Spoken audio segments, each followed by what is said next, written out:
Hey guys, my name is Stephanie Cheatham, and today I would like just to share my testimony about where God has brought me from and where He's taken me to. I am recently located here with my husband, Joshua, and our two children, Kylie, 13, and Jalen, 10.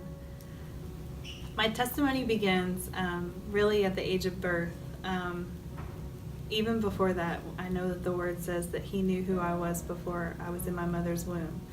And so I was in a family. I was born into a family that had already had several what we would call issues today: domestic violence, drug abuse, and just not an ideal family upbringing. As a young child, I suffered abuse of every kind, physical, mental, and sexual, from someone very close in proximity. This person would actually be my dad, and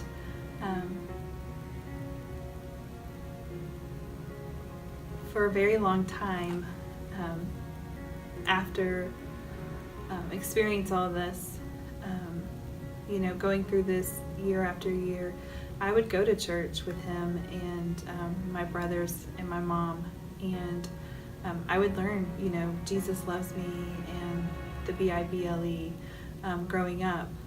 But the way that the love was shown to me was tainted. After seeing one side of this tainted love of who Jesus was to me at that time in my life, I still had to go home to this environment that was unhealthy, from the sexual abuse and physical abuse from my dad to the domestic violence between my parents, where one Sunday after church we come home and my dad has a 12-gauge shotgun pointed at my mother and is asking her to leave because she's going to unfold the truth about the abuse that's going on in our home. And for a child to have to choose at that moment, life of remaining to see her mom just walk away, that's something that is very hard. Still thinking about it today, it's just like, wow, I never knew that this would happen to me or to anybody else. You just don't realize how hard domestic violence is until you see it firsthand. And at that age, I didn't understand why I had to make that decision, but it was made, and my mom left, and I did not see her for quite some time after that. Now, in saying all this, doesn't mean that my brothers and I weren't removed from our home. We actually were removed from our home 2 times prior to this instance for other allegations of abuse that was reported. And so the system, at that time had failed us because we were put back into the same situation and continued on. But now I did not have that extra protection at home, so the abuse increased a lot, physically and sexually. And I remember being in middle school, going through elementary school and then going into middle school, which is a whole new world for people who go into middle school, and that whole transition with people as you get older, fitting in and finding the right crew. I remember sitting in math class one day and Channel 1 came on. It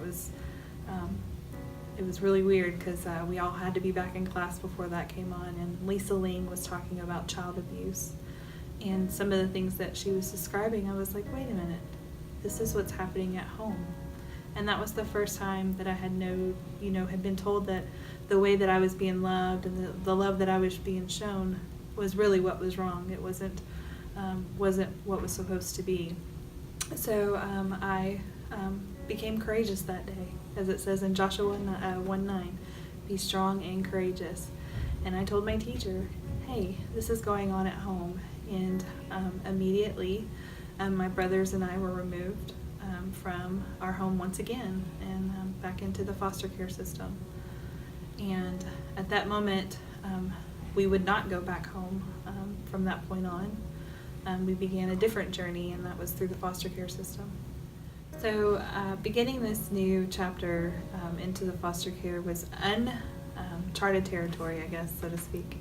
And I was put into a group home around Thanksgiving, and so lots of celebrating there, but I was timid. I was scared, not sure what to expect, and so kind of closed off to myself and just began to walk this new journey what I thought was alone. And I was put into a foster home shortly after Thanksgiving, and what seemed to be a normal home placement shortly afterwards became just another disaster. I was in a foster home where the husband and wife decided to divorce shortly, probably 6 months to a year after I had lived there, and just not healthy at all. I saw some things that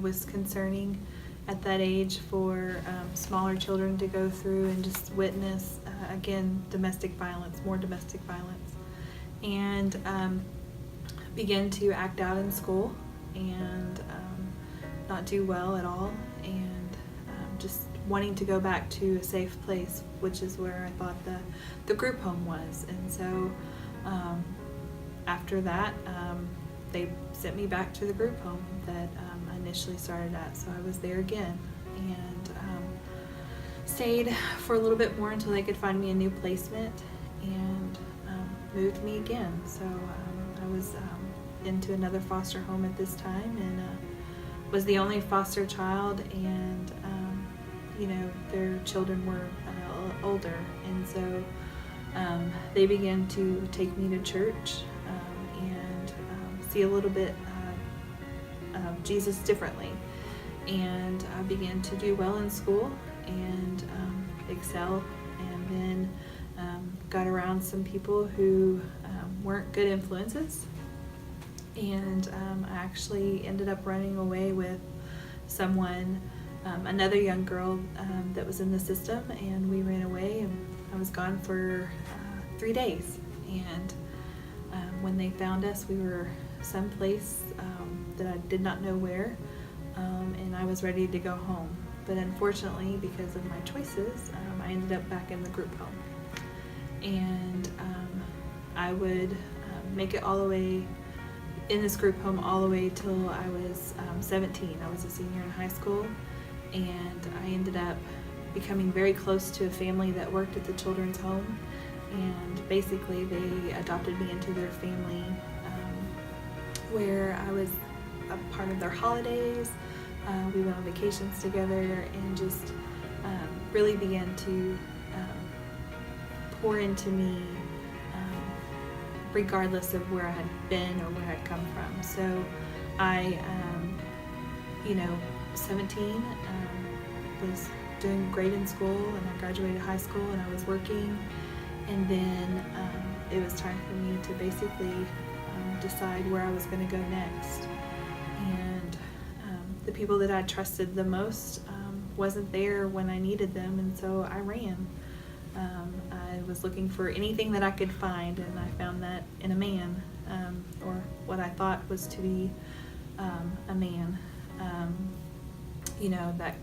That father figure, or that guidance, or that security that I was looking for. And so I began a downward spiral into a lot of promiscuous relationships, unfaithfulness, and just partying and experiencing life on that side of the world that I grew up in, not realizing the outcome of it. I met my first husband in 2000 and was married shortly afterwards. And our marriage was very unhealthy. It was not balanced. It was not a marriage of faith or fidelity or even love. It was just more of a security. So it soon unraveled, and I was back out being promiscuous again, and experimenting with drugs, and in the clubs. I was even dancing at a young age, and all of this while wearing a mask. The people that I cared about the most, I protected from this lifestyle, and hid a lot of it to the best of my ability by working during the day at a normal job. But at night is when I felt the most free, or what I thought was free, but it was bondage. And spent several weeks and months just going in and out of clubs and doing whatever I could to pay bills. And I met someone again, and immediately became pregnant with my daughter, Kylie.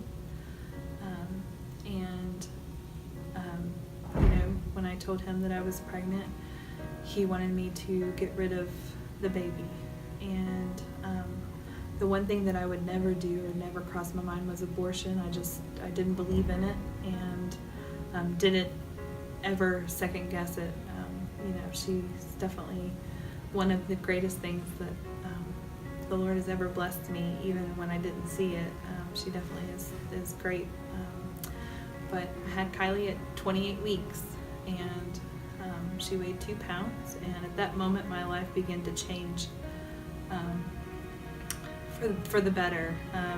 Not that I had found God, or that I was leaning on Him during this walk, but that I knew that someone depended on me, and I had to make a decision to do what was right. And so I began taking care of her as a mother should, to the best of my ability, and working, but still had darkness in my life. I still was looking for something. So yet again I turned to another man, and began a relationship with him that was unhealthy. And through the turn of events, I had to make a decision, and I made a decision in 2007 to move states. I actually had gotten reconnected to my birth mother, and I thought, well, why not now make a chance to try to make things work? So Kylie and I moved to Kentucky, and I moved in with my birth mother, and our relationship from the very beginning was toxic, because we had things that we hadn't talked out, and a lot of things that needed to be settled or discussed so that we could move past it. And shortly after being there, I was in another relationship, so my old habits had followed me, and I became pregnant with my second daughter, Jalen. And I was on my own, and working at a Walmart, where someone had invited me to this church, a small church in a small town. And so I was like, sure, why not? I have nothing else to lose. And I remember going in on a Sunday, and just feeling the love. Like, no one was staring at me because I had 2 children out of wedlock. No one was staring at me because they could see the scars or the pain that I was hiding behind the mask. No one was looking at me or judging me, but they were showing me unconditional love, which is what the Lord tells us, to love unconditionally. And I began to go to service there, and got connected to a foster mom in the church, and she knew my situation, just because it's a small town and everybody kind of knows everybody. And she didn't pass judgment. What she did was she opened her arms and her home to me and my girls, and allowed us to come stay with her. And so a little bit after that, we had settled on a date, and we moved in, and my walk with Christ began to change. I began to see the love of Christ the way that He intended it for, with those in the church, spiritual family, just kind of gathering around me and teaching me how to be a mom, how to be, most importantly, a woman of God. And just they began to pour into me the Word, just teaching me how to seek God first in everything that I do. But one of the things that I was scared about was being a mom on my own, and learning to trust others. And so I began to pray to God, Lord, if I'm supposed to raise these girls on my own, then give me the confidence and the know-how that I can do it. And if not, Lord, I need you to make it as plain as you did in the Bible, where the fleece was dry underneath and the ground around was wet. Next day it was, vice versa. And so make it that plain, Lord. Just if I'm supposed to be with somebody, send him. And he heard my heart. He knew that what I had said was what I had my heart's desire, and that's his desire is to give us our desires. So I met my husband 2 days later, and we began to date, and shortly after we were engaged and then married, and we've been married for almost 10 years. We've walked through a lot together. I would say that over the last 10 years that we've walked through, it's been a time of healing, and a time of just laying that mask down for the final time, and walking out what God has for me, and truly learning what forgiveness is. One thing I didn't mention earlier was in 2009, received a notification from my dad, an email. Somehow he found me, and he apologized, wanted the opportunity to apologize in person. And because I was being put into a safe place of the church that I was attending, and learning about what forgiveness is and what it truly means, I decided to accept his offer of meeting him and face to face and just hearing what he said.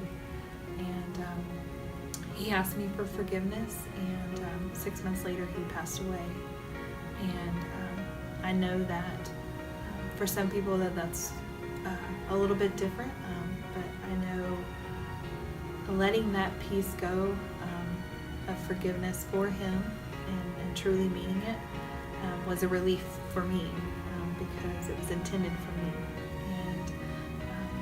And I know that regardless of what his circumstance of his life was prior to that, I hope that he had some peace. But basically, I just want to wrap it up with the refinement. I felt like the Lord was doing something in my life, giving me a new start, and still has the best yet to come. And I just want to take a moment and read this if I can. And my prayer is that when you walk through something like this, that we learn about the refining and what that means, and what God wants us to do. So the decree that I have is, I will accept the assignment of refinement. I will follow through despite how I feel. I will stay open to the movement of God, and I will give to others what I need. I will move forward in faith, because I am writing a new part of my story, something so new and untouched by all the chapters before. I deserve new. I deserve surprises. I've outgrown my storyline of old, and so let life be fresh, because I am ready for a new adventure. That is my prayer today, that when we walk through something, that we can look at it with eyes of a freshness. And I pray the Lord bless you, and thanks for listening.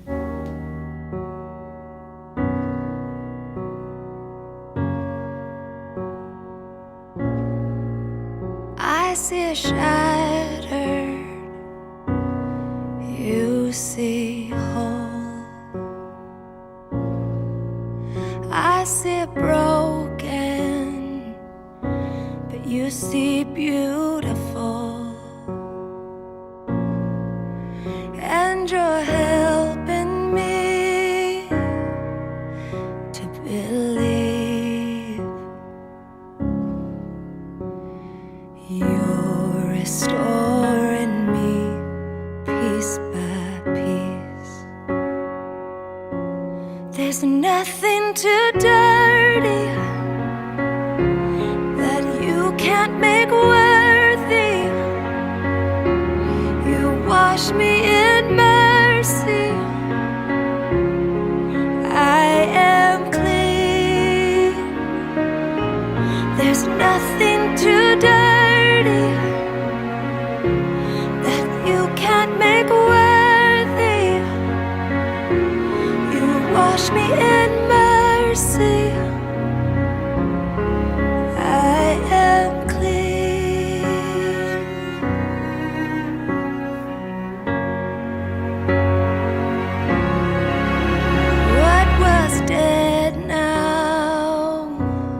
My heart's beating, beating inside my chest. Oh, I'm coming alive with joy and destiny. Oh, 'cause you're restoring me piece by piece. Oh, there's nothing too dirty that you can't make worthy. You wash me in mercy. I am clean, oh yeah. There's nothing too dirty that you can't make worthy. You wash me in mercy. I am clean.